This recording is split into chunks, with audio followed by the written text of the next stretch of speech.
It's our motto as Uganda that carries all the solutions for God and my country.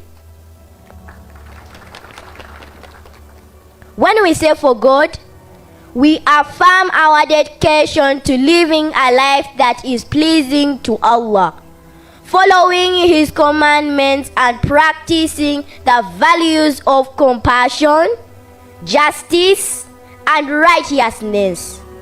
Our faith reminds us that every action we take, every word we speak, should be in service to our Creator, with sincerity and humility. And when we say for my country, we express our commitment to serving our community, our nation, with love and devotion. As Muslims, we are called to be beacons of light, spreading peace, harmony, and goodwill wherever we go.